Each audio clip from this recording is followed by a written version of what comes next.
I am so excited because I have known this composer, lyricist, amazing musician, I think almost since the start of his career in New York. We're talking Jaime Lozano. Jaime, what are all the projects that you're doing now? You have more than one. Hola, so great to see you, Susan. I mean, I always enjoy talking with you. Thank you so much for this time. And yeah, I mean, I'm just trying to work as hard as possible, juggling a lot, doing a lot of projects, concerts. Very excited for this time that I think it's. I'm just trying to do my best to put my stories out there, so people can relate. Hopefully, some people are gonna be able to relate with some of those. Now, is the familia all a part of this? The familia is always a part of it. Like even if it is, I have been very lucky to found during my journey doing these things, telling stories, to find amazing collaborators and performers, many of them Latinx, Latine. And like a few years ago, I put together this project called Jaime Lozano and the Familia. When I bring these amazing, talented, beautiful performers to sing my songs, and they always with me. I mean, we're always a familia, a community. I strongly believe that the only way to make it true, it is working as a team, working as a community, working as a familia, as a family. I'm gonna have this, for example, this concert and at Lincoln Center that I'm very honored to be part.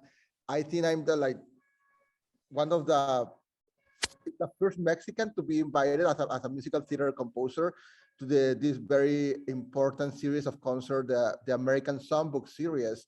And of course, I bring in my family, Mauricio Martinez, who always perform with me, my wife, Florencia Cuenca, and others amazing Broadway Latinx performers are gonna join us on April 15th at Lincoln Center at the Kaplan Penthouse.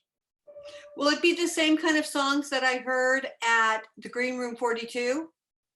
Some of them, yeah, some of them, because at that time we were working on the first album. I mean, that concert was almost 3 years ago, like I know. yeah. And we were working on our first album called Songs by an Immigrant, that I was so honored that Lin-Manuel Miranda wrote the liner notes for that album. That album was released on October 2 years ago, And we're working now on the second volume of that album, Songs by an Immigrant, Volume 2, with more collaboration with different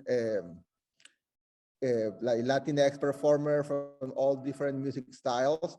So there's gonna be like a mix of songs from the first album, songs from this upcoming album, some from different shows that I have been able to work on. Yeah, a little bit of everything. Now, that's not the only project you're working on. No, I'm having different concerts this year. I'm sorry, you listen to piano. I'm in rehearsal that they're tuning a piano somewhere around I hear here. Like ding, ding, and they're tuning the piano. Yeah, I'm having a few concerts. I'm very lucky that Lincoln Center invited me actually for a few different projects. I'm doing this American Songbook concert, and then I'm part of the events that are reopening the atrium, the David Rubenstein Atrium, and I'm having a concert on March 12th with my wife. This is more like a family concert. Very different music. It's not. It's actually more like a Latin American music covers. It's not like original music. And then with Lincoln Center, I'm also being part with my wife of another series called Lincoln Center Moments, when we're having a virtual concert. And then I'm having a Joe's Pop concert. One of my shows is having a concert at Joe's Pop on March 28th. It's a show called Desaparecidas, that means the missing ones. And and I'm gonna have Daphne Rubin Vega as part of that concert. She's gonna perform there. I'm working on 3-4 musicals at a time, writing and trying to push those shows, like finding different ways to move them forward. I mean, just trying to stay busy. It sounds like March is combusting for you.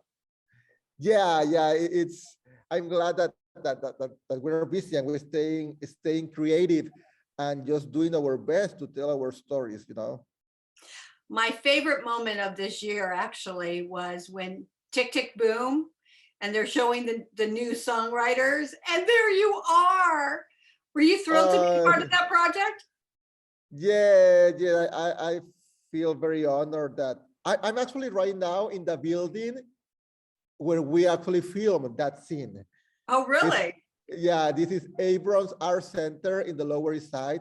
And in this same building, we filmed that scene in November of 2 years ago, November 2000, what, like 2020. Yeah, so Lin-Manuel had this great idea in this scene that is supposed to Jonathan Larson to be performing a song as a part of a writing workshop. Yeah, it's like BMI or ASCAP. Yeah, like a BMI workshop, exactly. So he's supposed to be presenting this song and have all these like fellow composers and writers. And Lin-Manuel said, okay, so I'm gonna invite like real Broadway writers. And it's funny because the credits for at the end of the film, you see aspiring composers and writers. And none of them is an aspiring composer. They are like a very They're all established. Yeah, they are famous composers and me. I mean, so I feel very lucky to be invited to be part of that group. I mean, everything is, as I told you before, everything is about community and collaboration. So that Lin-Manuel consider myself like part of this community and be able to be among those amazing composers. I just feel lucky and so honored to be part of it. Now, my favorite question for people, you're gonna love. If you had to choose one song or a cycle of songs that describes who you are, what is it? Wow, I mean, one of my songs, actually, I have a song called Dreamer that I wrote with a collaborator also from Mexico, Georgie Castilla. We wrote this song, and I consider that song to be like my like my anthem, because definitely I believe in that it's possible to make your dreams come true, but the only way to make them come true is working hard. It's not about dreaming, but it's about taking action. It's about waking up, because you can be all night sleeping and having dreams, but if you don't decide to wake up and put a feet and walk away from your bed and do something about it, I mean, dreams are nothing. So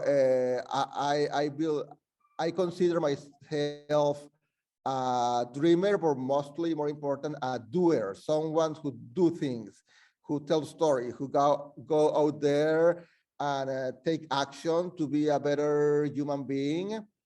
That I do a lot of mistakes, of course, but always my son, we're having some my son likes to talk a lot at school, and the teacher told us I have to change it to another desk because he's talking all the day with a different classmate, and then they change it to another desk and he talked with the new guy.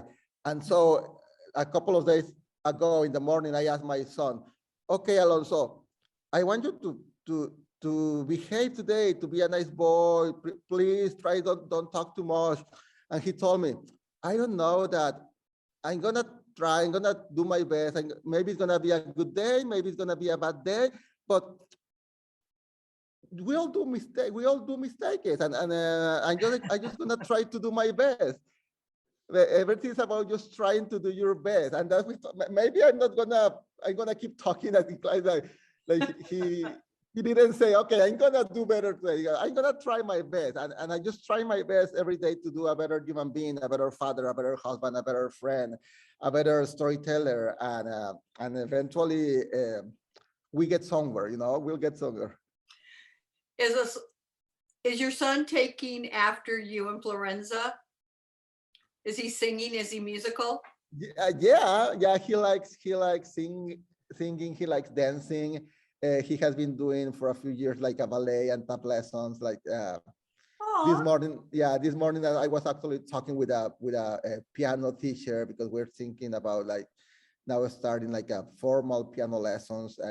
Yeah, I mean we are letting him to be he, and we always ask him, "Do you want to do this? Do you want to do that?" If he wants to do it, I mean, we support him and we do what we can to help him. But at the end, we let him to be him. Yeah. what would you like people to take away from your music? Um, you know what? What I have learned is that I don't have control over that. The only thing that I can do is be honest. So I do my part. My part is be honest, tell stories, and I don't have control over what people is taking from my music. So some people they're gonna relate with that. Some people they're gonna enjoy it. Some people they're gonna learn something about my experience. Some people are gonna cry and I'm gonna think about something that happened to them. Some people maybe they're not gonna feel related. I mean that's okay also. I mean I'm not talking. I mean I'm talking. I'm being honest and talking for myself from what I have from my experiences. uh, and if someone can relate with that, just one person, I think that's already success. That just one person can relate with that. Of course, I don't write songs and I don't do music just to be in my room listening to my own music. I do it so other people can listen to it. So hopefully being honest and trying to do like my best telling those stories, I'm gonna be able to reach as many people as possible, I'm just trying to do my part, and my part is just that, being honest with what I do. Who influenced you? Oh, everyone actually. I'm a very, I consider myself a very sensitive, sensible, emotional people. I'm a crier. I cry about everything.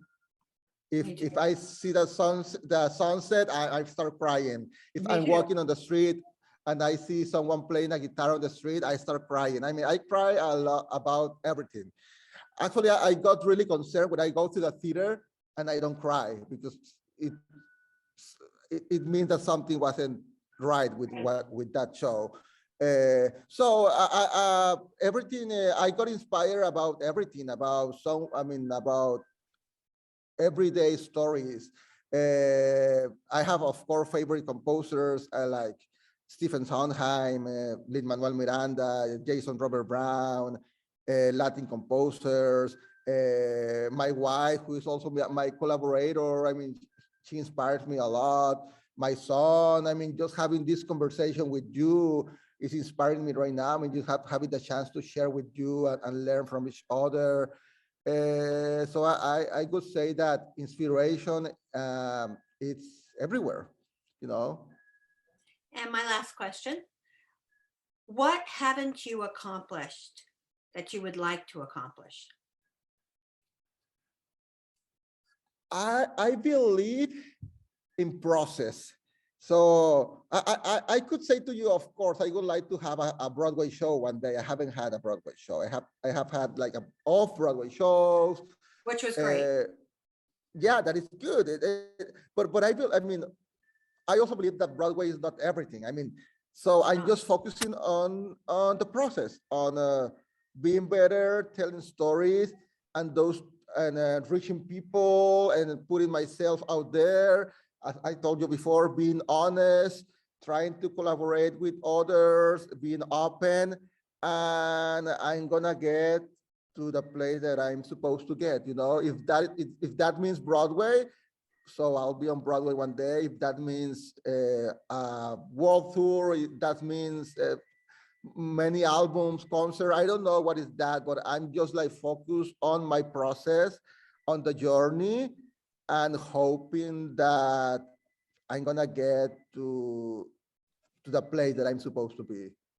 I agree with you. Broadway is not everything. Some of the best shows that I've seen have been off Broadway, and when they get moved, they lose something in the translation because it was meant to be small and intimate. And sometimes that doesn't happen. When are your shows? When can we see them?